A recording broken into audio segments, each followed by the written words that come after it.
tady a dneska to bude můj první vlog a bude to o elektrické centrále.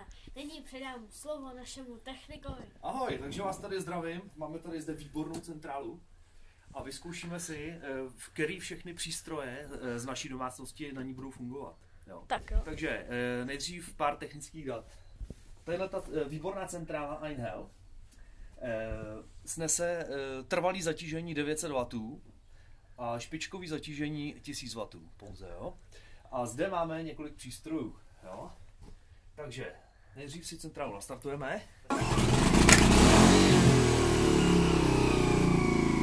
Necháme chvilkově zahřát. A jdeme na to, jdeme od přístrojů, které jsou na 500 W, jo, nejdřív. Tak dobře. Takže přímočarka, která má, přátelé, 500 W, a tady to někde nepíšou.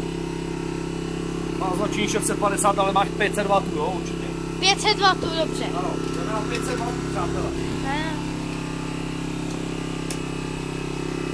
Zkoušíme první stroj na 500 W.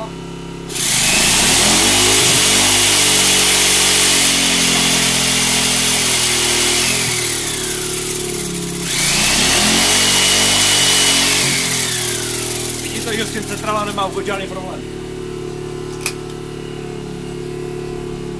Tak tohle bylo úplně bez problémů. Nyní zde máme Flexu, opět 500 W, jo. Tady máme, prosím, detail kameramana, 500 W, jo. Jo. Tady. Dobře.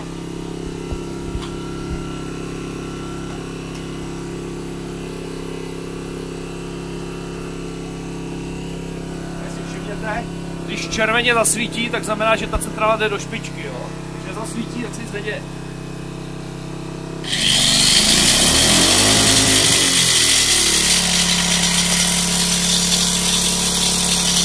Úplně perfektně.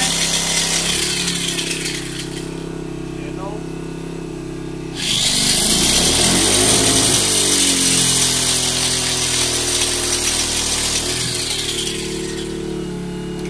Vidíte, že s Flexou taky nebyl vůbec žádný problém. Nyní zde máme vrtačku, která má 650. Unese to, nebo to vydrží jenom 500? 650 W zde, prosím, detail. Dobře. Ano.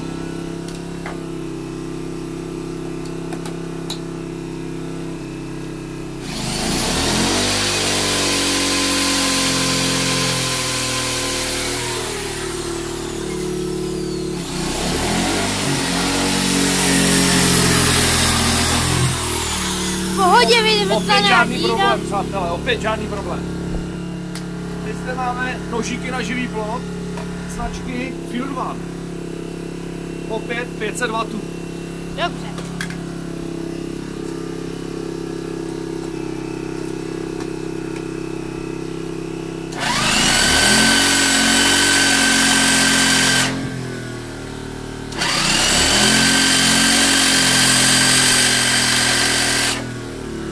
Taky bez problémů. Největší problém.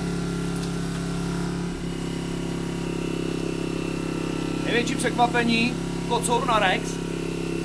Přátelé, 1100 W. Ta centrála by to neměla utáhnout. Tak to zkusíme. Takže jdeme na to.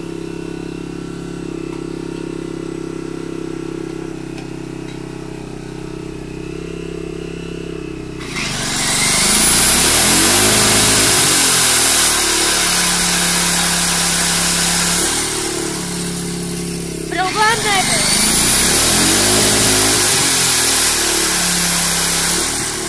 Veliké překvapení, přátelé. Ta centrála to utáhne úplně bez problémů. I když by měla mít ve špičce jenom 1000 W dávat. Kocour má 1100 a přesto to utáhne.